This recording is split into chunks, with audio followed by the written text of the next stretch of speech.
Bonsoir mesdames et messieurs et bienvenue pour ce deuxième numéro de la saison 3 de French Big Ballers, votre podcast traitant de l'actualité des Los Angeles Lakers. On s'était retrouvés pour évoquer la Free Agency et la liste de vœux de chacun. Forcé de reconnaître que le Père Noël a été très généreux avec certains, beaucoup moins avec d'autres. Suivez mon regard du côté des Rockets. Mais avant de revenir sur ça, laissez-moi vous présenter mes deux camarades de ce soir. Le premier s'est lancé sur Twitch il y a quelques jours et a gracieusement décidé de prendre en charge les 50% d'augmentation de salaire de notre ingé son. Nas est avec nous. Comment ça va, Nas?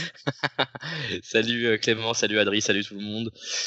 Tout va bien, ouais, petite chaîne Twitch qu'on démarre. Il y a eu déjà pas mal de monde qui sont venus checker ça et franchement ça fait plaisir. Je pense qu'il y en a beaucoup qui écouteront ce podcast qui étaient là aussi pour le premier live, donc je vous remercie et la suite arrive très très vite. Là j'ai reçu mon nouveau casque et on va reprendre ça fort. Beaucoup ont détourné les propos de son Freed et il a 50 minutes devant lui pour revenir sur le sujet en menaçant l'arbre généalogique de certains. Adrien est avec nous. Comment vas-tu, Adrien? Bah écoute, impeccable, très très heureux de vous retrouver et bien évidemment big up au gros marché. Messieurs, on embraye tout de suite avec un récapitulatif de la Free Agency. D'abord côté Lakers et puis on pourra se pencher par la suite sur les mouvements effectués par d'autres franchises. Il faut parler des Hawks, hein. Il faut absolument parler des Hawks. Les concurrents au titre. Alors messieurs, donc, je vous propose d'y aller, de respecter l'ordre des annonces. Donc c'est pas forcément l'ordre des signatures, mais l'ordre des annonces, puisque après de longues minutes d'attente suite à l'ouverture de la Free Agency, les insiders ont lâché la première bombe côté Los Angeles. Wesley Matthews, joueur de Milwaukee l'an dernier, s'est engagé pour une saison et 3,6 millions. Qui veut commencer pour parler de Wesley Matthews? Rapide. Allez, en plus, vu qu'on l'a vu jouer un petit peu pendant la pré-saison, enfin, sur un match d'ailleurs, je crois. Joueur super intéressant qui vient remplacer un peu le profil de Danny Green. Alors, on le verra pas forcément en 1 pour 1. Il est meilleur que Danny Green sur certains aspects défensifs, par exemple, et moins bon sur d'autres. Mais joueur néanmoins intéressant, très bon tireur à 3 points de façon régulière, on va dire, dans toute sa carrière.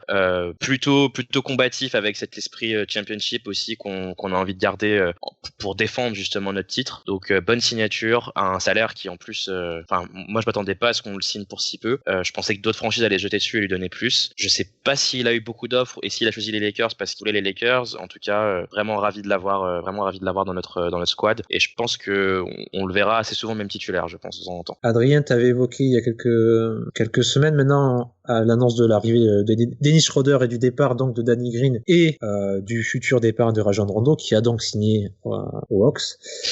Ça s'invente pas, toujours chez un prétendant au titre. Comment tu l'évalues du coup? Tu faisais la comparaison justement, tu disais à ce moment-là qu'il fallait faire la comparaison entre Dennis Schroeder et le futur joueur qu'on allait signer face au backcourt Rondo-Green. Comment tu évalues maintenant? Si tu fais juste l'agrégat des deux, on est quand même vachement gagnant. Alors après, c'est vrai, comme le disait Nas, on y avait quand même beaucoup de pression sur le poste 3 après le départ de Danny Green. Le fait que tu signes, c'est ta première signature que tu annonces dans les premières heures de la Free Agency, c'était tout de suite beaucoup moins de pression pour le reste du mercato. Donc ça c'est bien. Après, honnêtement, quand tu prends le niveau de création offensive et le niveau purement de talent défensif, Green plus Rondo, c'est moins bon que Schroeder plus Matthews. Complètement. Je vois pas encore ça me paraît tellement évident. Mettons de côté le playmaking. Si vous voulez, on en reparlera un petit peu plus tard avec la signature d'un autre joueur. Et sur le point de vue du talent pur, tu prends quand même un mec qui était deuxième au vote du 6e homme. Ouais. Tu signes peut-être un des meilleurs défenseurs en isolation de la ligue. De quoi on parle?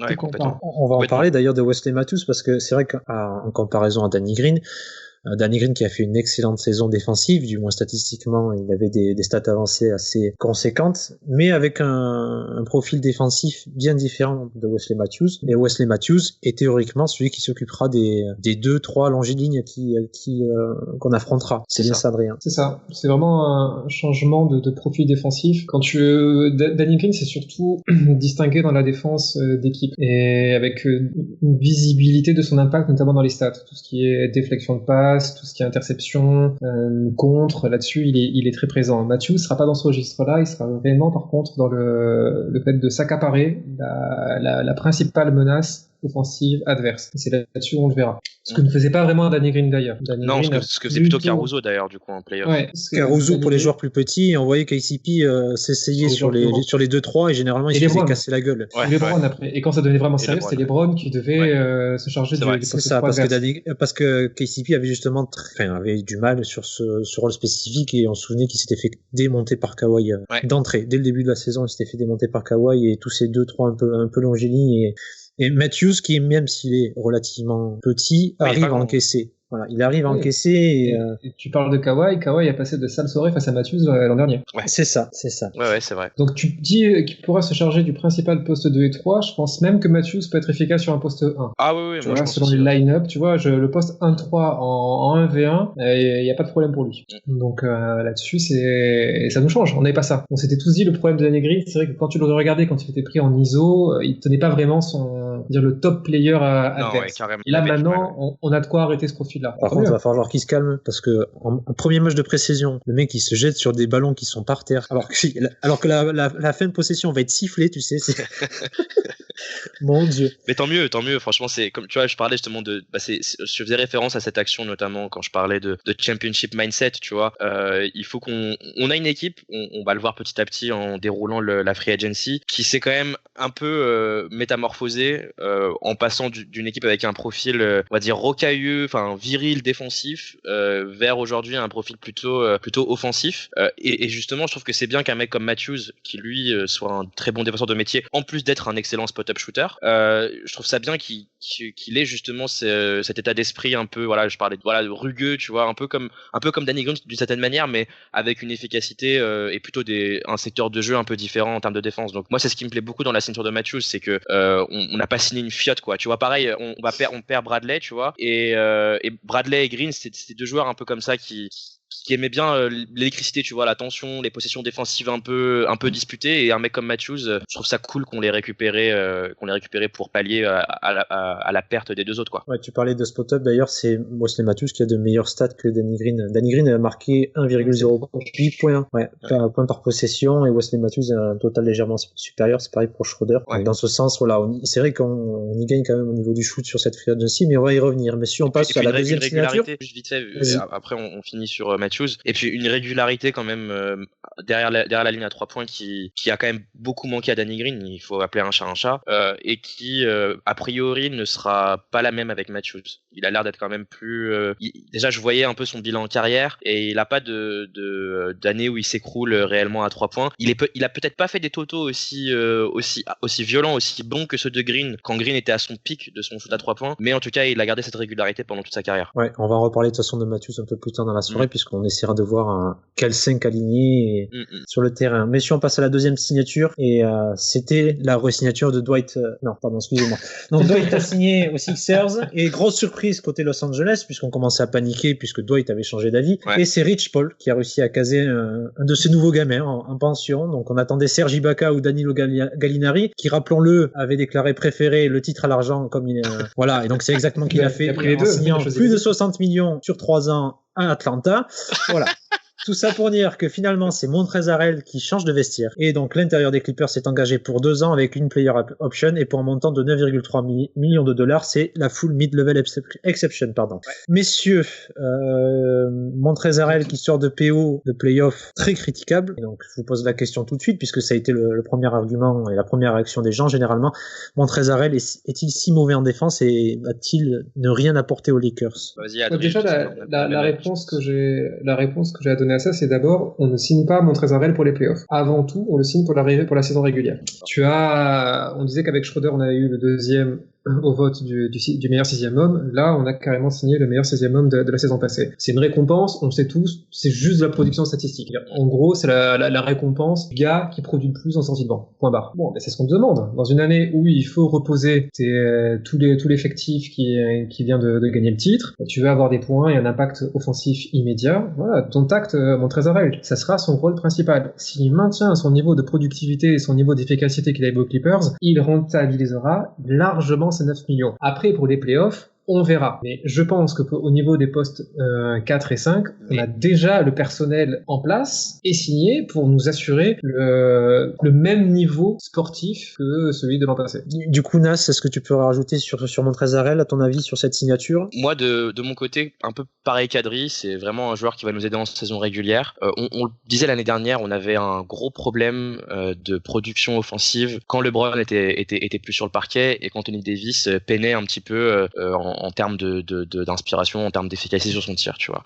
Et là, cette année, en signant du coup Schroeder plutôt et derrière Harrell, on a l'assurance d'avoir des joueurs qui seront probablement un moment sur le parquet avec Anthony Davis, peut-être parfois même sans lui et sans LeBron. Je pense que ce qui est intéressant avec la signature d'Harrell, c'est qu'on va peut-être pouvoir avoir des rotations avec ni LeBron ni AD, même dans des matchs entre guillemets un peu plus serrés où on n'est pas sur du garbage time de fin de quatrième où ils virent tout le monde. Je pense qu'il y aura même des séquences où on aura du LeBron et du Davis qui seront reposés, voire même peut-être même des matchs d'ailleurs, à voir comment ça fonctionne, parce que je pense pas que les Lakers auront comme objectif de massacrer leur bilan de saison régulière pour absolument reposer LeBron et AD, mais ça c'est un autre débat. Du coup, dans ces conditions-là, Harrell s'inscrit vraiment très très bien dans le projet Lakers. Tu parlais défensivement, Clément, de mon préambule, parce que c'était un peu la question que tout le monde se posait. Il y a quand même beaucoup d'espoir sur le fait que l'utilisation d'Harrell défensivement avec les Clippers ne l'aidait pas vraiment à se mettre en valeur et même à être efficace. Et j'ai bon espoir que avec on va dire un coach et un staff plutôt orienté défense, à mon avis, il trouvera son rythme, il trouvera sa place et il apprendra, il progressera probablement sur ce côté-là. Même j'ai pas l'impression qu'il soit catastrophique non plus. Et arriver en play-off, s'il est suffisamment bon, il aura des minutes. Et là, ce sera un arc parce que c'est très très bien. Enfin, t'as quand même LeBron, Anthony Davis, les deux meilleurs joueurs de la ligue, et on va dire un très très bon scoreur, un mec qui peut apporter des points, du hustle en plus. Donc chose qu'on n'avait pas réellement, même si on avait KCP qui a fait le taf, chose qu'on n'a pas réellement en playoff sur la saison dernière. Donc, ça fait depuis dans ce style-là, ça fait depuis longtemps aussi qu'on n'a pas eu un pur Energizer. Ouais, c'est vrai. Le dernier qu'on a eu, c'est Larry Nance peut-être. On a eu Josh Hart, mais tu vois, au niveau du scoring, tu vois, c'était pas. Non, mais vraiment à l'intérieur, Ah, vraiment à l'intérieur. Ouais, l'Energizer de l'intérieur, tu vois, qui ouais, ah oui, non, Energizer à l'intérieur, ouais, ça a pas été notre. Qui lâche rien. Je pense que c'est le dernier qu'on a eu, c'est. Ceci dit, sans vouloir tacler les anciens joueurs des Lakers, parce que je vais venir à Zubac après. La comparaison Larry Nance Harrell s'arrête au niveau du profil, parce qu'au niveau offensif, il y a bien plus de talent côté Harrell. Ah oui, bien sûr. Bien sûr. Voilà, bien sûr. C'est que ce soit un jeu sans ballon, sur les cuts, sur le pick and roll, sur le post-up en isolation, il est vraiment bon. En fait, là où il est absent, c'est le shoot extérieur. Mais bon. C'est vrai qu'il est à la fois sur le jeu sans ballon que avec ballon, il est très efficace. C'est assez étonnant, hein. C'est un pur plug and play. Tu le mets sur le terrain. Et il est productif. Tu lui mets un bon meneur qui sait jouer un peu le pick and roll et il est encore plus productif. A priori, t'as les drones. Si Schroeder va un peu plus jouer dans ce secteur-là, il y a pas de raison que ça passe pas qu'il reproduise pas ce qu'il a fait avec les Clippers. Pour continuer sur la défense, parce qu'on a tous en tête les finales de conférence où il se fait manger tout cru par Jokic. Mais là, effectivement, c'est pardon, les demi. Putain, décidément, ça veut pas, hein. Mais c'est la faute de Doc Rivers. Si Rivers à un moment donné fait pas l'ajustement, il voit bien que ça marche pas. Tiens, un des pivots les plus talentueux au poste face à un gars qui est quand même clairement en manque de taille, ça peut pas le faire. Alors le souci de Harrell, c'est que sur le pick and roll, non seulement donc au poste c'est pas ça, et après au périmètre c'est pas un candidat au switch non plus. Sinon là tu l'envoies au front. Donc il faut vraiment trouver le bon système de couverture sur pick and roll pour lui. Par contre, sur les rotations et notamment sur l'aide au cercle, là il est très bon. Il fait partie dans la catégorie de protecteurs du cercle, il est là. Et notamment, je sais pas tu vois aussi certaines séquences où il revient très très très fort en défense sur transition, et il a ce potentiel, tu vois, de block chaser un peu, donc à voir. Il est un peu paradoxal puisque tu as aussi des stats d'impact défensif qui le mettent quand même très haut dans l'impact défensif, donc vraiment à voir. Comme tu disais, si ce coaching staff là arrive à surévaluer le potentiel défensif à maximiser le potentiel défensif de son roster, avec Harrell, on pourra avoir peut-être des bonnes surprises. Ouais, carrément. Et que ce soit pour Harrell ou pour l'autre pivot dont on va parler d'ici peu, ce que tu disais, Nas, au niveau de l'effectif autour de lui, c'est que Harrell était principalement utilisé en 5 aux Los Angeles Clippers, et que tu n'avais pas de deuxième lame derrière. Marcus Morris n'est pas un protecteur de cercle, et nous, bonne nouvelle, on a re-signé Anthony Davis. Donc ça devrait aller de ce côté-là. Ça peut permettre aussi justement à Montrezl Harrell et à Marc Gasol, pour pas le citer, de pouvoir peut-être un peu plus sortir sur pick and roll, en sachant qu'il y a une deuxième lane derrière. Complètement. Je pense que ce que beaucoup de gens omettent sur on va dire la preview de Harrell, c'est qu'il va pas être équipé pareil dans la peinture sur les séquences défensives. Là, il passe tu parlais de Marcus Morris qui est vraiment pas terrible, que ce soit en défense ou en régularité, etc., à un candidat deep boy, pour ne pas dire le véritable deep boy à qui Giannis a volé un trophée la saison dernière, tu vois. Donc ouais, moi je me fais pas vraiment de soucis par rapport à Harrell. Je suis plutôt content parce qu'il va avoir un rendement offensif. Je pense qu'on va le voir très vite. Ce type de joueurs là, un peu les Harrell, les Schroeder et tout, justement les mecs qui font de l'impact statistique et qui raflent, qui sont nominés pour les nominations type 6e homme, etc. C'est des mecs, si t'arrives à les mettre dans un bon environnement défensif, dans un bon environnement défensif, c'est ça. Offensivement, ils vont te faire du bien.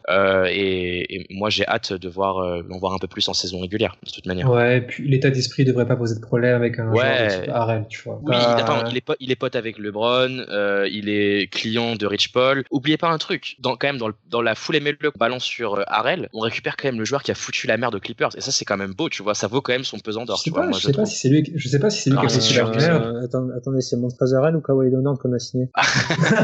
Excusez-moi. Non, c'est Montrezl Harrell qu'on a signé. Celui qui avait fait leak dans les médias.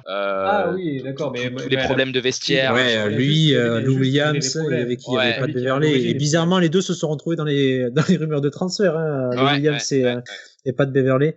Pour en revenir à Harrell, messieurs, on fait un très léger bilan. En gros, grosso modo, des zones d'ombre, donc notamment la défense au poste, estimée par Jokic, mais pas seulement. Et le point d'interrogation que je vais avoir aussi, c'est la protection du rebond défensif. Il s'est montré très à l'aise sur le rebond offensif, mais sur le défensif, c'est pareil, c'est en dessous des standards attendus sur le poste de pivot. Mais comme je dis, voilà, on verra avec Anthony Davis, LeBron James et Nogward qui s'amusent à prendre des rebonds, mais grosso modo, pardon, on va passer d'intérieurs qui les prenaient à des intérieurs qui vont être plus performants dans le box-out. Oui, c'est ça. Donc ils vont laisser effectivement le rebond aux ailiers arrière. D'autant plus que pour faire la comparaison, c'est vrai que c'est par rapport à Dwight Howard que tu dis qu'on avait un pivot qui prenait les rebonds. Jabal Magui n'était pas non plus un monstre de talent rebond défensif, plutôt rebond offensif. Non plus, ouais. Voilà, c'est ça. Donc plutôt positif sur cette signature, messieurs, de Montrezl Harrell, même si on espérait Serge Ibaka. Par contre, totalement. Autant Matthews, on l'avait on l'avait vraiment identifié dans notre podcast sur la Free Agency, autant lui alors. Il est passé complètement sous le radar. Hein. En fin de compte, plutôt un joli lot de consolation quand même pour moi. Même si, faut être franc, moi j'aurais préféré qu'on signe Ibaka parce qu'il avait un fit qui je trouve est encore supérieur à celui d'Harrell, mais c'est quand même un moindre mal entre guillemets de finir avec Harrell en fin de compte. Ouais, quand tu vois quelles ont été les signatures avec la MLE, on se sent très bien. Ouais, complètement. Messieurs, il a fallu patienter quelques jours pour que de nouvelles signatures soient officialisées, et notamment celle de Marc Gasol, le pivot vétéran en provenance de Toronto. 2 saisons minimum, avec, me semble-t-il, une player option sur la seconde, à confirmer. Mais afin de réaliser ce mouvement, les Lakers ont envoyé Javel Magui en second tour de draft 2026 aux Cavaliers contre Alfonso McKinney et Jordan Bell, qui n'a pas été conservé, lui. Messieurs, question de but en blanc, Marc Gasol est-il totalement cramé? Les Lakers se sont-ils trompés? Vas-y, Adri, vas-y. Il a fallu juste un carton de précédent pour montrer que non. Doit-on s'inquiéter pour les Lakers? Non, mais on peut répondre ensemble, Adri. Vas-y, Adri. Non, mais voilà, toujours intelligent. Voilà, après, t'as juste du basket intelligent qui arrive tout de suite. C'est ça. Il est effectivement très lent. Mais si en attaque, il s'écarte beaucoup du cercle parce qu'il a quand même un shoot, je pense, qui sera respecté et aussi des qualités, un talent indéniable au niveau du playmaking. On l'a déjà vu en pré-saison du coup dernièrement. Pour moi, la vitesse sera peut-être pas tant un problème que ça, parce que s'il démarre déjà derrière la ligne à 3 points, ce sera effectivement pas il nous fera peut-être pas il nous gratifierait peut-être pas de chase down block comme LeBron James, mais il sera pas non plus à la traîne et complètement à la ramasse. Si. Moi je pense que oui. Ah ouais? Il arrive à plus de train, je pense. Hein. Ah ouais, c'est un tractopelle, ouais. Il est lent. Il est lent. Tu te plains de la SNCF, là c'est quelque chose. Hein. Après, vu qu'on va tourner à 70% de réussite toute la saison, ça devrait pas porter préjudice, mais voilà, c'est ça, oui, voilà, c'est ça. Voilà. Si le panier rentre, il n'y a pas de rebond, il n'y a pas de transition derrière. Non, mais par contre, joueur super intéressant au niveau du QI basket, au niveau du talent à la passe, et qui va vraiment permettre pour une fois à Vogel. Là, il aura quand même d'excuses, le Vogel, poser de l'animation offensive un peu plus élaborée que celle de la saison dernière, même s'il a quand même gagné un titre comme ça, avec un Marc Gasol qui peut apporter des nouvelles solutions. On parlait de Schroeder, de Harrell. On a quand même offensivement une équipe avec un ceiling spacing qui a, je trouve, énormément augmenté, rien qu'avec ces 3 signatures. Moi, de ce que j'ai vu effectivement du premier quart-temps, c'est impressionnant ce que ça ouvre comme possibilité pour l'équipe. Après, je vais rappeler une banalité, mais jusqu'à preuve du contraire, la balle va plus vite que le joueur. Donc lui, c'est juste en une passe, il accélère le jeu et il crée déjà le déséquilibre dans la défense. Au-delà même de la pure assist où il va servir un mec qui part au cercle ou un shooter démarqué, parfois il crée le premier déséquilibre, il suffit juste un petit peu d'altruisme et du bon sens après dans la circulation de la balle pour créer un tir ouvert derrière. Et c'est juste lui sur la première lecture de jeu.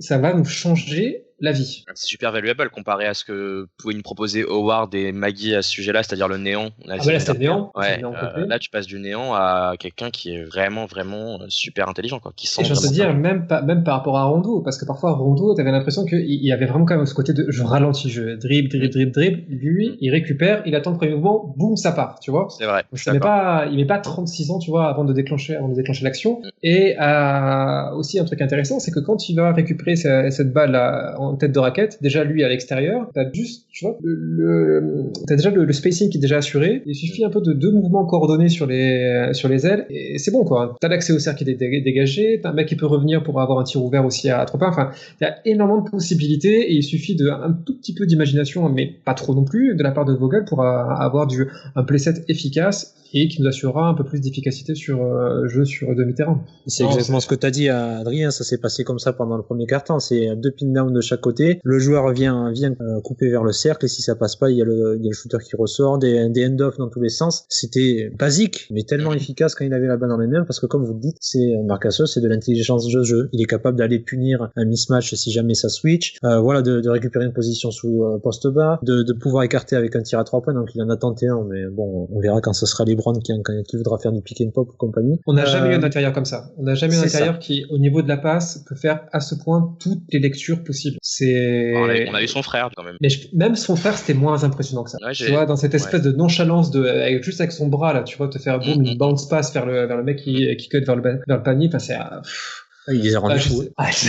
Et tu vois, ça a l'air naturel, facile. Tu vois, il n'y a pas besoin rien à forcer. Non, très, très, très alléchant comme offensivement, il a quand même un tir qui est quand même relativement régulier. À 3 points, ça peut rentrer. À mi-distance, ça peut très bien rentrer. Au lancer franc, c'est propre. Pareil, ça, tu vois, c'est con. Mais la saison dernière, on a pas mal struggle sur la ligne des lancers. Et c'était pas avec Maggie et Howard qu'on allait augmenter nos pourcentages. Là, avec Marc Gasol, tu vois, là, déjà sur un niveau au-dessus aussi à ce niveau-là. Il y a 2 zones de faiblesse, messieurs, pardon, je te coupe juste avant la fin. Il y a 2 zones de faiblesse qui ont été évoquées et que ne couvre pas Gasol. C'est la verticalité, puisqu'on perd Maggie et Howard sur coup. Et donc, cette verticalité qui est une option du spacing, en plus du shoot. Et il y a le rebond défensif, là aussi, qui est moyen. Offensif, bon, il est totalement absent. Voilà. C'est ces zones d'ombre, et c'est vrai que les gens, on va y revenir un peu plus tard sur les questions, mais beaucoup ont dit, est-ce que c'est une bonne signature, Marc Gasol, finalement? Est-ce qu'il aurait pas mieux fallu garder un profil de rim runner, rim protector qui était Dwight Howard ou Maggie, théoriquement, j'entends. Donc on n'a plus qu'un seul rim runner, maintenant on en a fait. C'est ça. On en avait 3. Donc, messieurs, votre avis, est-ce que c'est plutôt positif, négatif? Ah bah oui, c'est quand même largement positif. Et puis il faut aussi revoir la signature. C'est le moment où il est là, donc t'as fait venir Harrell, donc tu sais qu'il est à la rue, à la défense au poste. Tu viens de perdre Howard, qui était ton meilleur joueur dans la défense au poste l'année dernière, et lui il arrive. Et sur la défense au poste, c'est encore meilleur qu'Howard au niveau statistique. C'est ça. Donc ça te rassure déjà sur un match-up de type, s'il faut renvoyer quelqu'un sur Jokic, tu peux l'envoyer sur Jokic. Il faut envoyer quelqu'un sur Embiid, tu peux l'envoyer sur Embiid. C'est très bien. C'est très bien. Bon, messieurs, on passe à l'autre annonce, à l'annonce qui a suivi, puisque c'est Kentavious Caldwell-Pope qui a re-signé pour 40 millions sur 3 saisons. Donc 40 millions sur 3 saisons, et les 2 premières sont garanties. La 3e ne l'est pas. Messieurs... Ce qu'on ne savait pas au début. C'est ça. Messieurs, on l'avait évoqué. C'est vrai qu'au moment donc avant, quand on enregistrait le podcast, on demandait une re-signature. Après la signature, on était plutôt content de ce montant de 40 millions sur 3 ans. Et finalement, le fait que cette 3e saison soit en player option, soit une année non garantie, est encore plus satisfaisant. Messieurs, qu'est-ce que vous voulez rajouter sur Kentavious Caldwell-Pope, sur cette signature? C'est le plus gros coup de Pelinka. Heureux de le revoir. Franchement, trop content de le revoir. voir. Il sera, 14 millions. Moi, je pense qu'il les vaut. À mon avis, il est pas du tout surpayé. Ouais, il prend moins que ça. Il prend 12. Il prend moins que ça puisqu'il en prend 25 sur 2 ans. Ouais. Ah oui, d'accord. C'est 25 sur, c'est encore moins. Ça fait 12, 13, 14. Ouais, c'est ça, 12, 13, 14, pardon. Non, franchement, super content. Comme tu dis, Adri, je pense que c'est l'un des plus gros coups de Pelinka, parce que il fallait le convaincre, tu vois, parce que je pense qu'à mon avis, il aurait pu avoir plus ailleurs, tu vois. Donc le convaincre de revenir. Là, on l'a revu en pré-saison. Il fait son petit premier match coquet, tu vois, un peu le même jeu, le même, on va dire la même importance, le même mindset que quand on l'avait quitté en playoff. C'était quand même un joueur qui nous a beaucoup aidé en playoff, offensivement notamment. Donc super content de le retrouver pour cette saison. Quelque chose à rajouter sur Kentavius ou on peut passer au suivant? Ouais, ah non, si, un truc à rajouter. Vas-y, Adrien. Non, vas-y, je t'en prie. Le pire, c'est que, le mieux du coup, c'est que si ça fonctionne pas, j'imagine qu'on peut le bouger la saison prochaine aussi. Donc c'est une asset, hein, de toute façon, en plus Caldwell Pope, surtout à ce prix-là, quoi. Donc vraiment rien à dire. Très bien. On passe à un autre retour, messieurs, mais celui-ci était un petit peu plus inespéré, puisque c'est Markieff Morris qui revient au minimum salarial pour récupérer une deuxième bague, rappelons-le quand même. C'est dingue quand même ça. Putain, je m'y attendais pas. Hein. Au minimum, je m'y attendais pas, franchement. Ah non, moi non plus. C'était quand même. La gestion du cap de Rob Pelinka et le fait de faire accepter les concessions à ces joueurs, parce qu'on rappelle, au moment de re-signer Kentavius Caldwell-Pope, Markieff Morris, c'est le minimum ou rien. Hein. C'est impossible de le signer autrement qu'au minimum. Ouais, zéro flexibilité, ouais. C'est ça. Et à la signature de Harrell, en fait. Hein. C'est ça. Dès que t'as cramé la MLE, tu sais qu'il n'y a plus que le minimum pour Morris. Qu'on vienne plus me dire que Pelinka sait pas naviguer dans le cap et sait rien faire. Le mec, il a quand même sorti une free agency XXL. Alors, les feats, tu vois, et finalement, ce que les joueurs vont faire cette saison, pas le prédire. On n'a pas des stages, je le dis souvent. Mais en tout cas, en termes d'argent donné pour tel ou tel joueur à l'instant T, il a fait des folies, le Pelinka. Il a vraiment été en passant, on va pouvoir faire amende honorable, messieurs, puisqu'on était quand même assez sceptiques au moment de tout ce foutoir où Magic a démissionné, et on était un peu sceptiques sur Pelinka. Il faut quand même constater que non, oui, alors il faut distinguer deux choses. D'un côté, il y a la négociation avec les agents, donc ça, la signature par exemple de KCP et le convaincre de revenir pour 12 000. Oui, mais avec KCP et Rich Paul évidemment. Le fait de faire venir pour qu'il re-signe à 12 millions, donc pas plus, pour pas nous mettre vraiment dans la difficulté, pour qu'on ait encore de la place pour faire signer les joueurs au minimum, ça c'est Pelinka. Par contre, l'analyse du cap, c'est pas Pelinka, hein. Non, c'est les assistants. Hein. Bien sûr. C'est juste que derrière, t'as un front office qui est compétent. Et au moins, on peut créditer Pelinka, c'est qu'il les écoute et qu'il s'appuie sur eux. En disant, voilà, ça c'est réalisable, on peut faire ça, on peut faire ça. Mais il est pas seul. Hein. Non, évidemment qu'il est pas seul. Messieurs, mais, oui, vas-y. Vas-y. Il faut rappeler, je fais amende honorable, évidemment, parce que on l'a souvent taxé d'incompétence. On l'avait déchiré. Nous trois à l'époque, on l'avait déchiré, disons la vérité. C'est ça. On l'a déchiré vraiment, on remettait en cause, on va dire, ses réelles compétences, je dirais, techniques. Mais on se disait que c'était un general manager qui avait été signé du fait de son passé d'agent et donc dans sa capacité à faciliter les négociations avec les agents et avec les joueurs. Ouais. Et ça, évidemment, c'est le home run, cette free agency. Mais derrière, j'ai l'impression que ça y est. Enfin, tu vois, il y a une sorte de synergie qui s'est réalisée avec le reste du front office et on est maintenant également intestable au niveau du CBA. Donc c'est très très bien. Bravo. C'est d'autant plus impressionnant sur la signature qui suit, messieurs, puisque Rob Pelinka continue son travail de sap, puis il s'arrête pas là, et puis il fait revenir Jared Dudley, messieurs. Est-ce qu'on commente ou est-ce que vous voulez passer tout de suite à la suite? Allez, next. On l'avait dit, on avait parlé, pourquoi pas, tu vois, de Dudley dans le rôle du vestiaire. Franchement, oui, c'est un peu comme Cook, on va en parler, bon, qui lui a pas un contrat garanti. C'est ça. Mais bon, Dudley et Cook, je suis pas mécontent de les revoir en mode de toute façon comme je l'avais rappelé sur le compte, les gens oublient que quand t'as que du minimum à dépenser, tu vas pas recruter des superstars et des trucs, hein, et puis ça sert à rien, il faut pas en plus. Et puis en plus il faut pas, oui, complètement. La question, c'est vrai que oui, il faut pas, je pense notamment à Hassan Whiteside, tout le monde voulait recruter Hassan. Voilà, c'est l'exemple typique. Ouais. J'étais le premier à parler de Shabazz Napier et de Dwayne Dedmon, qui constituent des meilleures options sportivement que Quinn Cook et Jared Dudley, mais au niveau de la continuité et de l'alchimie, voilà, c'est deux écoles qui s'opposent, et c'est vrai que privilégier l'alchimie n'est pas une mauvaise chose non plus. Mais surtout que j'ai envie de te dire, le problème c'est que ça sert à rien d'avoir trop de densité aussi. À un moment donné, il faut privilégier le talent brut, et sur le reste de la rotation, c'est pas grave si la réputation ou la valeur des joueurs baisse. De toute façon, ils vont pas jouer. Dudley, il va jouer juste quand on sera à plus 30 dans le quatrième quart-temps. Cook, ça sera la même chose. On va pas s'appuyer sur ces joueurs-là. Donc tu t'en fiches. Mais par contre, ce que tu veux, c'est que au niveau du vestiaire et sur ces petites choses-là que nous on ne voit pas, il soit irréprochable. Et dans ce sens-là, un mec comme Dudley qui accepte son rôle, un mec comme Cook qui accepte son rôle, se font infiniment plus de bien qu'un Deadmon qui peut-être va râler de ne pas jouer et qui va être une source de frustration, tu vois. Donc non, c'est très bien comme mouvement. Et Cook encore plus que Dudley, mais pas pour les mêmes raisons. Parce que Cook, bah alors j'empiète. Bon, est-ce qu'on vas-y, on peut switcher sur Cook. Allez, vas-y, Cook. Bah que du coup contrat non garanti. Je crois qu'au début on le savait pas. Si. Je sais plus. Non, on savait pas. On savait juste que du fait qu'il soit coupé puis repris, la franchise économisée au passage au minimum $300,000. Ah, 300 000. Ouais. C'est ça. Mais maintenant qu'on sait que le contrat de Cook en fait n'est qu'une invitation pour le training camp, et si jamais il est conservé, son contrat ne sera garanti. Je crois que c'est le 27 février jusqu'à fin février, voilà. Donc ça permet au front office de couper sans que la totalité du montant soit décomptée des finances californiennes, et ça c'est tout bénéfique. Donc tu le disais sur Cook. Ouais, c'est juste joueur qui honnêtement a pas beaucoup pesé la saison dernière, on va le dire pour être gentil, tu vois. Joueur que je vois mal peser encore aujourd'hui, parce que même si il met les points sur le deuxième match de pré-saison, je pense qu'il est trop light pour être à un niveau NBA et encore plus pour un contender.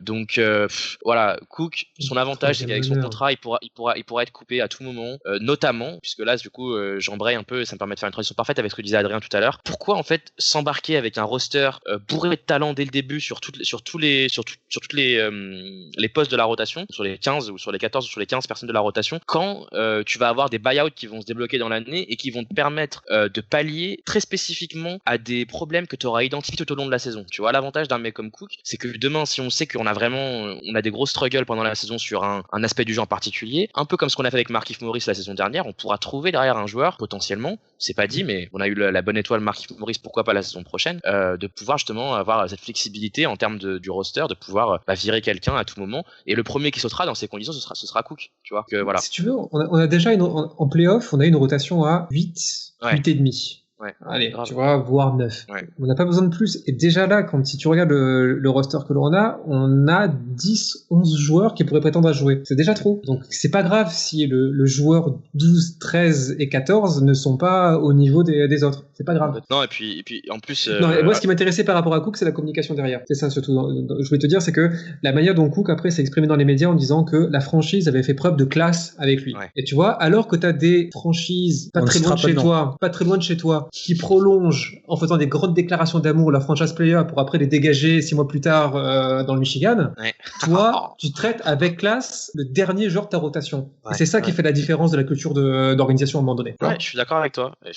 Et d'ailleurs, c'est... Vas-y Clément. Non, je voulais juste passer un petit coucou à Danny Henge aussi, mais je te laisse embrayer. Oui, mais c'est justement, c'était ce à quoi j'allais faire référence, donc vas-y, Clem, peut-être si tu veux parler du bon Danny, de lui faire un petit coucou. Non, mais c'est bon, je vais passer un coucou à Isaiah Thomas. Non, mais tu parlais de la cure, Adri, justement de la franchise qui prend soin entre guillemets de ses joueurs, et finalement c'est un thème qui est assez récurrent dans les passages des joueurs qui passent par les Lakers, et Cook c'est un peu dans la continuité de tout ça, voilà. Pas une mauvaise signature, pas nécessairement une bonne signature, mais plutôt une bonne qu'une mauvaise. Voilà, si on devait donner un. C'est ça, c'est dans le fait de remplir un roster. Tu remplis un roster avec un joueur qui était là, connaît le groupe, et qui visiblement est copain comme cochon avec LeBron. Non, puis les copains comme cochon avec LeBron aussi. Pareil. Et qui est fan de la franchise. Tu veux quoi c'est bon, ça suffit. J'ai pas besoin de plus, à ce poste-là. Je suis d'accord avec toi. Messieurs, on passe à la cerise sur le gâteau. Allez. Puisque les choses se sont emballées et on attendait Anthony Davis, et c'est finalement LeBron qui a tiré le premier, puisqu'il a paraphé une prolongation de 2 saisons et de $85 millions.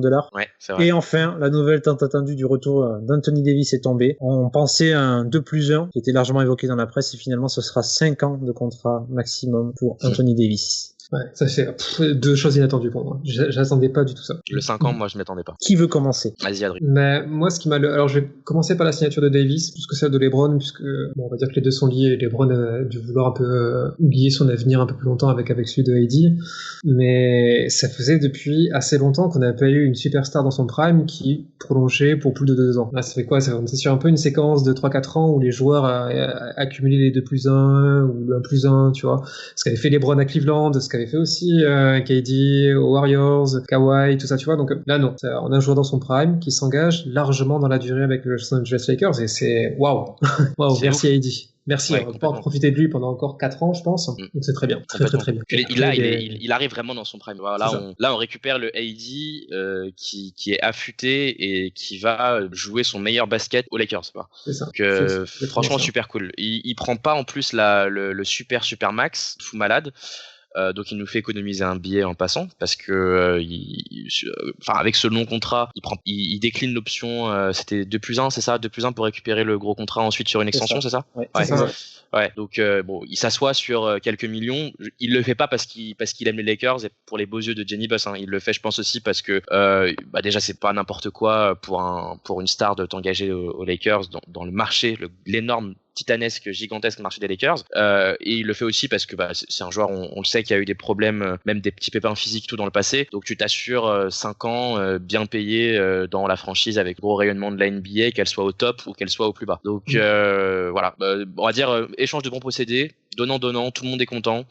C'est carré quoi, c'est parfait. Ouais, et contrairement à certains petits analystes FR sur Twitter, tu vois, qui ont des hypothèses un peu farfelues, moi je pense que le fait qu'il ait loué l'organisation des Lakers n'est pas, tu vois, c'est pas juste de la communication. Bien sûr. Et c'est là où, par exemple, tu vois, nous, on a pu capitaliser sur comment on a géré la fin de Kobe. Ouais. Tout le monde nous a dit 50 millions sur Kobe, c'est n'importe quoi. Oui, mais nous on traite nos stars dignement. Tu vois, on fait pas comme on fait les Celtics avec Pierce par exemple, entre autres, ou comme on fait les Rockets avec Olajuwon, tu vois, ce genre de choses. Non, nous on reste fidèles. Même le traitement de Steve Nash, qui finit, comment dire, à l'infirmerie, même ça on a été digne, tu vois, dans le traitement de la fin de carrière de Steve Nash. Et ça, tu vois, c'est rassurant pour des joueurs comme AD. Donc voilà. Même Gasol dans une certaine mesure d'ailleurs.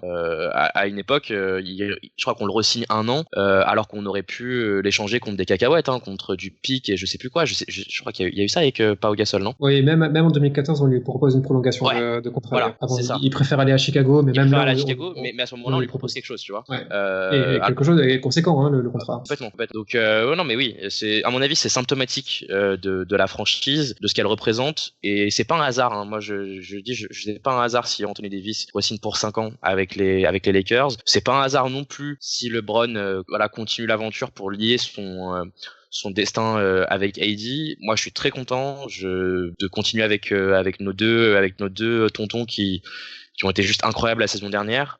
Donc franchement, 2 nouvelles coup sur coup en 24 heures, t'es pas prêt quoi, tu te prends ça dans la gueule. Je veux dire, tu passes il y a quelques années où tu te battais avec les Clarkson, les Randall et tout, à 24 heures où on t'annonce que LeBron prolonge chez toi pendant 2 ans et qu'Anthony Davis re-signe pour 5 ans. Je veux dire, ça c'est quand même, ça faisait longtemps qu'on n'avait pas vécu quelque chose comme ça quoi. Incroyable. Messieurs, donc bilan plutôt positif de cette free agency, même largement positif. Je vous propose de passer à quelques questions de nos lecteurs, de nos abonnés. Alors il y a certaines dont on a répondu, notamment celle de Leonardo Kaiser qui dit de par le recrutement, notre roster semble pencher un peu plus vers l'offense vis-à-vis de l'année dernière. Vogel est un excellent coach défensif. Comment voyez-vous de ce côté du terrain pour la saison? N'était-il pas nécessaire d'engager un assistant dans ce sens-là?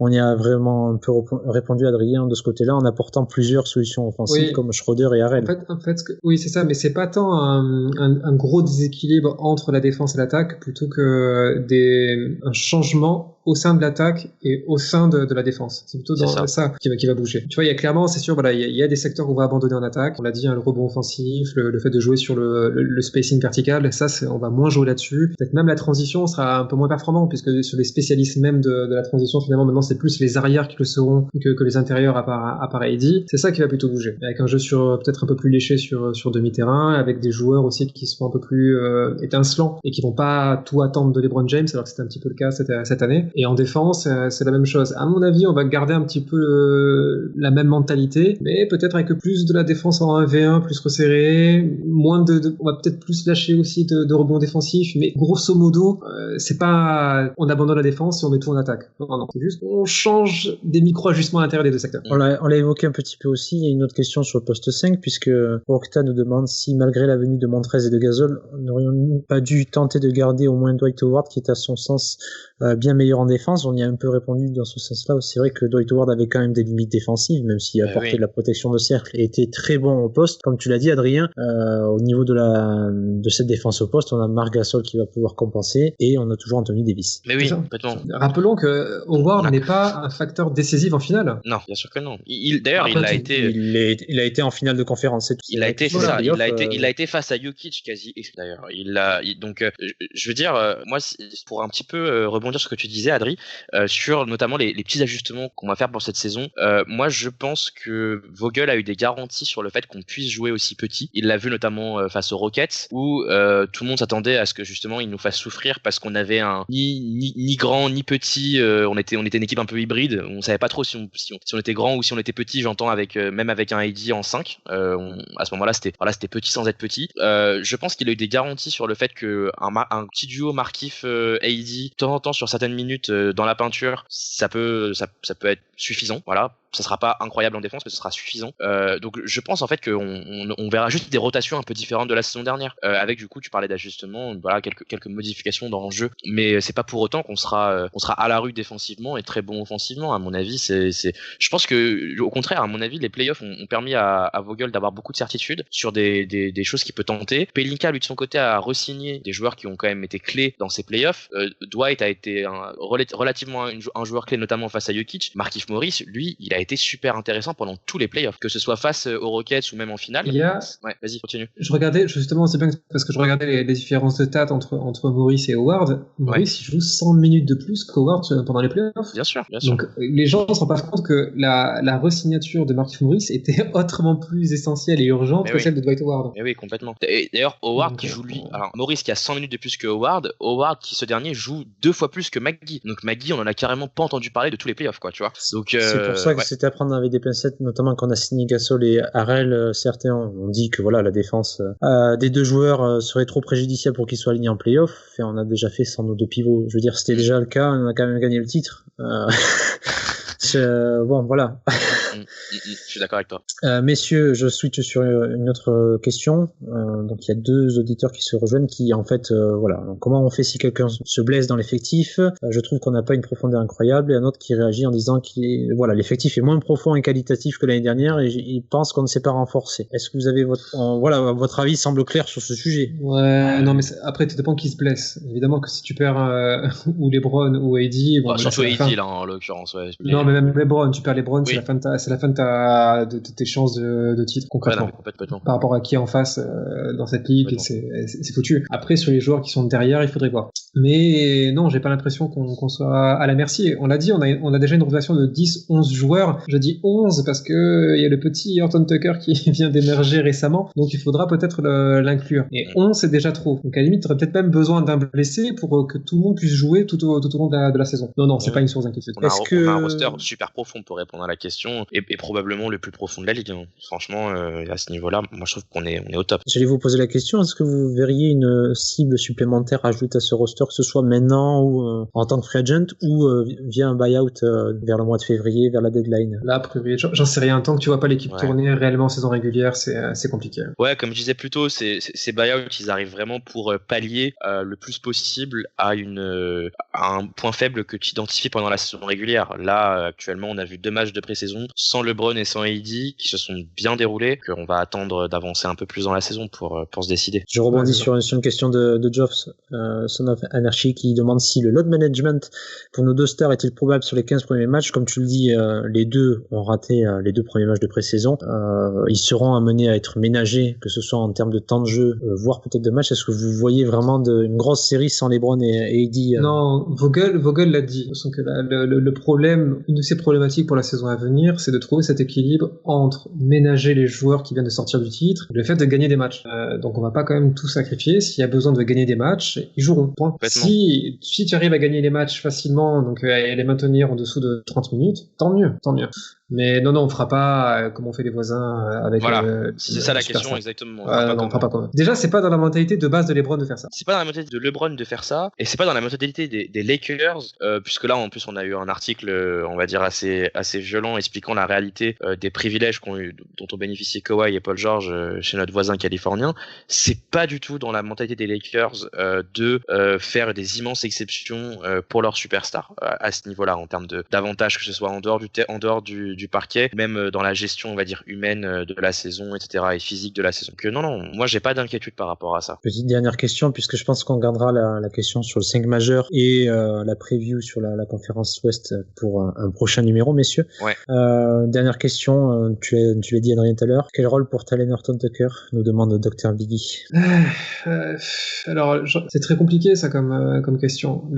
Déjà, il va falloir essayer d'oublier un maximum sa performance contre les Clippers, parce qu'il n'aura pas ce rôle-là de meneur de jeu et en gros même de première menace offensive de l'équipe. C'est juste pas possible. Donc déjà pour moi, ce que je disais dans le podcast sur la free agency, si déjà il récupère le rôle de Avery Bradley, bon joueur de défense, spot-up shooter, et s'il y a à faire 2-3 plays balle en main, très bien. Si déjà il arrive à faire ça cette saison, c'est parfait. Mais le problème c'est, il passe devant qui? Non, c'est ça, c'est que le départ de Bradley et Rondo et de Danny Green a permis à Alex Caruso, qui était au départ 5e arrière dans la hiérarchie, de passer 4e grosso modo. Et donc c'est Talen Horton-Tucker qui récupère ce rôle de 5e un peu bâtard, qui va avoir des minutes de temps en temps quand il y aura des joueurs ménagés, quand il y aura des blessures, quand il y aura des absents, mais difficile de lui prédire un temps de jeu que ce soit régulier et conséquent. C'est exactement ça.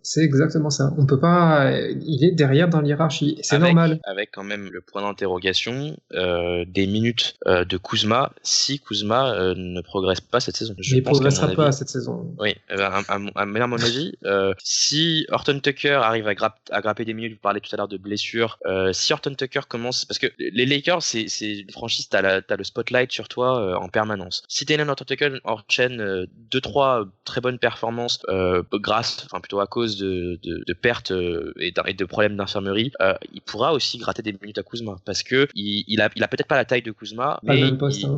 Oui, mais enfin pas le même poste. Ok, en attaque probablement pas. En défense, il a largement la wingspan pour défendre sur du 3, comme le fait Kuzma actuellement, et même mieux que le fait Kuzma actuellement. Donc moi je pense que il peut potentiellement emmerder un peu Kuzma sur ses minutes.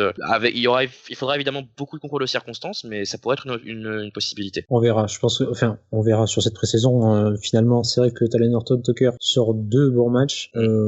J'ai été plutôt satisfait de Kuzma dans son rôle. Moi aussi. On verra si ça se confirme, mais role player. Pour le moment, voilà, il faut rappeler que Talen Horton-Tucker, il a 20 ans, ça reste toujours plus âgé que Jason Tatum qui en a toujours 19. Non, voilà, je pense que l'idée du front office n'est pas non plus de lui coller un rôle trop conséquent tout de suite. Et même Vogel le dit, pour le moment, il a emmerdé pour lui trouver du temps de jeu, quoi. Bah oui. C'est compliqué. En tout cas, il retournera pas en G-League. Les faits de jeu. Oui. Ce seront les faits de jeu qui détermineront de sa saison. Il faudrait vraiment qu'il y ait un des joueurs devant lui qui s'effondre ou qu'il y ait une blessure pour qu'il prenne sa place. Et ça va, il n'y a pas d'urgence, il a juste 20 ans. Tranquille. Complètement. Moi, j'ai une petite dernière question. Je rajoute une petite dernière question. Nas, pour ce 15e spot, puisqu'il nous en reste un pour le moment. À moins que Cook soit coupé, il en restera 2 du coup. Ne vois-tu pas Rob Pelinka ni J.R. Smith pour faire le back-to-back en février? Allez, on va s'arrêter là-dessus. Non, messieurs, on fait comme ça, messieurs. Pardon, tu voulais répondre sérieusement? Non, je peux pas répondre sérieusement. Fuck, J.R. Messieurs, on fait comme ça, on s'arrête là et on se retrouve pour un podcast preview rapidement, juste avant la saison qui débute le 22 décembre prochain. Un mot pour la fin, Adrien? Je pensais pas que ça allait arriver aussi vite en fait la fin. Oui, peut-être en guise de conclusion, de se dire que tous ces mouvements-là font que on abandonne la free agency 2021. Oui, et que c'est quand même ce qu'annonce ces mouvements d'intersaison, c'est que ça y est, les Lakers se projettent maintenant sur 2 ou 3 ans. Et ce qui est d'ailleurs source d'optimisme, c'est que contrairement à cette année, là, cette free agency où on avait des gros problèmes contractuels, l'année prochaine, on sera en position de force contractuelle. On a des joueurs qu'on va pouvoir à nouveau prolonger. Schroeder, on pourra le prolonger. On aura les bird rights. Alex Caruso, on pourra également le prolonger. Talen Horton-Tucker, on pourra également le prolonger. Donc, on va pouvoir enfin monétiser les bons joueurs qu'on a dans l'effectif ou les fidéliser et construire peut-être une dynastie ou du moins un gros cycle avec notre super duo. Voilà, les Lakers ont entériné cette option-là. Tant mieux et on verra jusqu'où ça nous porte. Très bien, Nas, un petit mot pour la fin. Non, franchement, magnifique conclusion. J'ai rien à dire, je suis ébahi. Très bien. Mais écoutez, on se retrouve d'ici petite semaine pour les débuts de la saison. Ouais. Allez, bonne soirée, messieurs. Allez, bonne soirée à tous. Bonne soirée, ciao, ciao.